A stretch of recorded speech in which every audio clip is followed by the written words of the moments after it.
Ya, balik lagi di channel Bang Gendul. Ini adalah custom ROM berbasis MIUI yang dikeluarkan atau dirilis oleh Nusantara Project.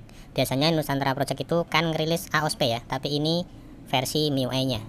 Dan seperti ini lagi ya, MIUI 12.2 Nusantara 20.10.30 official. Dan ini official, benar-benar official guys. Untuk ospeknya dia seperti ini. Dengan kernel bawaannya Deagle V7. Ini ROM-nya agak jadul, tapi sewaktu dipakai fine, oke banget. Simak terus guys. Guys, terima kasih buat lo semua ngentot. Ya.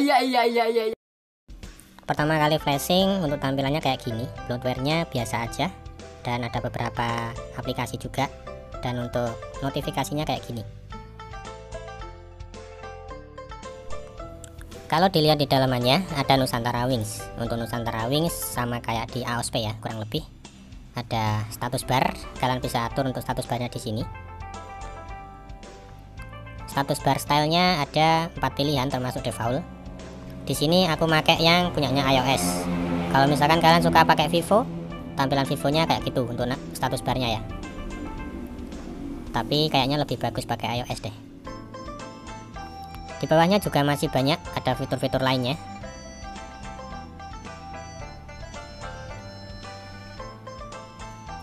Terus ada juga untuk display, kalian bisa atur mulai DPI sampai ke bawahnya.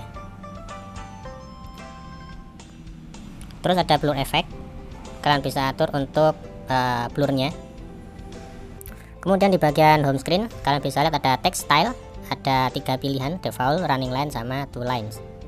Jadi untuk tampilan home screennya seperti ini. Nanti untuk nama yang panjang bakalan berjalan kalau kita pakai running line, atau misalkan kalau namanya itu terlalu panjang bisa dibikin 2 baris. Di bawahnya lagi ada notifikasi dan control centernya. Soal ini pengaturannya sama kayak biasanya ya, nggak jauh beda. Dan kalau kita aktifin control centernya, tampilannya kayak gini. Kita select kiri kanan langsung nggak bisa ya, jadi kita harus select sebelah kiri seperti ini untuk menuju ke notifikasi. Tapi aku sih lebih suka pakai yang all versi ya. Kemudian di bawahnya ada Nusantara Part, dan menunya seperti ini. Ada headphone gain, microphone gain, terus ada Mi Sound Enhancer juga. Di bawahnya lagi ada ABS info, display kalibrasi, dan sebagainya. Tapi sayang masih belum terlalu lengkap ya. Untuk navigasi pulse, tampilannya kayak gini. Dan untuk pulsanya, coba aku cek dulu ya. 2000 years later. Oke, dan ternyata setelah aku tes ternyata nggak berfungsi. Kemudian ada developer option. Jadi untuk developer option kalian bisa masuk ke Nusantara Partnya ini ya, dan ada extended power menu juga. Untuk ngecek penggunaan RAM-nya gimana ya? Kok nggak ada pengaturannya di sini. Di bawahnya lagi ada Nusantara About, dan ini tampilannya. Maintainer Lukman ya. Di bagian connection dan sharing, untuk portable hotspotnya tampilannya kayak gini.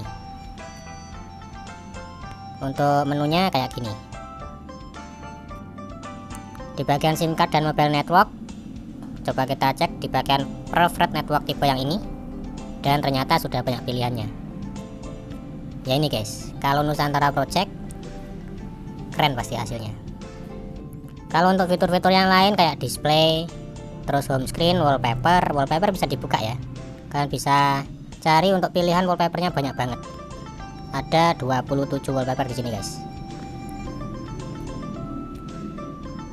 Wallpaper yang lain juga ada, kasar punyanya MIUI. Untuk password dan security aman semua. Kemudian di bagian baterai, untuk penggunaan baterai juga irit banget. Terus untuk additional setting, bahasa, dan tentu saja sudah ada bahasa Indonesianya juga.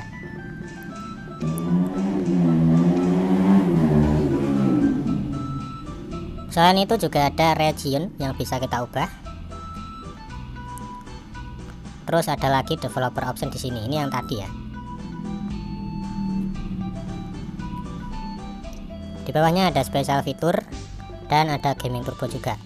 Untuk game turbonya ini versi yang lama ya. Kita langsung cek aja pertama untuk magisnya.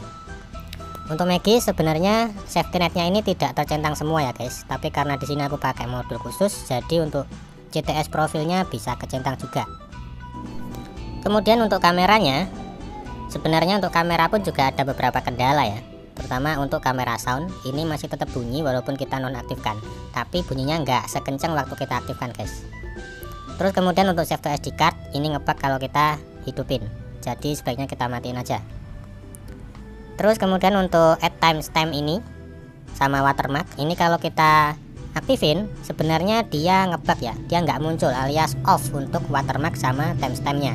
Tapi karena aku sudah pakai modul khusus, jadi untuk timestampnya bisa kita pakai guys.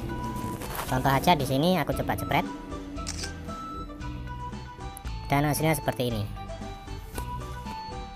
Untuk modul yang aku pakai ini dia. Buat kalian yang pengen modulnya, silahkan aja join ke channel telegramku guys. Cari aja di berkas, filenya sudah ada di situ. Kemudian dengan kernel bawaannya Diagel V7 ini, aku cek untuk skor Antutu dia dapat lumayan 162.000 sekian, dengan rinciannya seperti ini guys. Kalian bisa perhatikan untuk suhunya dia mencapai di 41 derajat Celcius ya. Jadi ini masih wajar sih menurutku.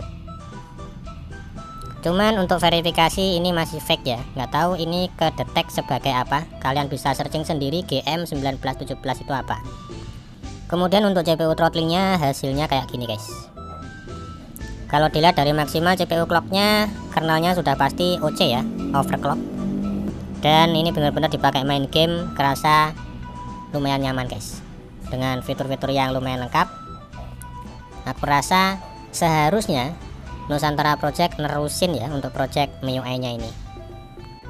Kemudian untuk tampilan recent aplikasinya juga unik guys. Kalian bisa lihat di sini, kita bisa slide seperti ini ya, dia muter, gelinding, keren.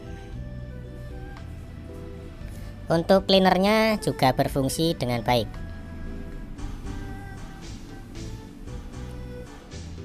Terus kalau kita coba tes hidupin hotspot sama wifi, dan ini juga bisa berjalan bareng, artinya keduanya nggak crash, masih bisa berteman. Yowis, mungkin kita aja dulu untuk review kali ini. Makasih sudah nonton video ini, kasih like kalau suka, dislike kalau nggak suka, dan kita bakal ketemu lagi di next video. See you, bye bye.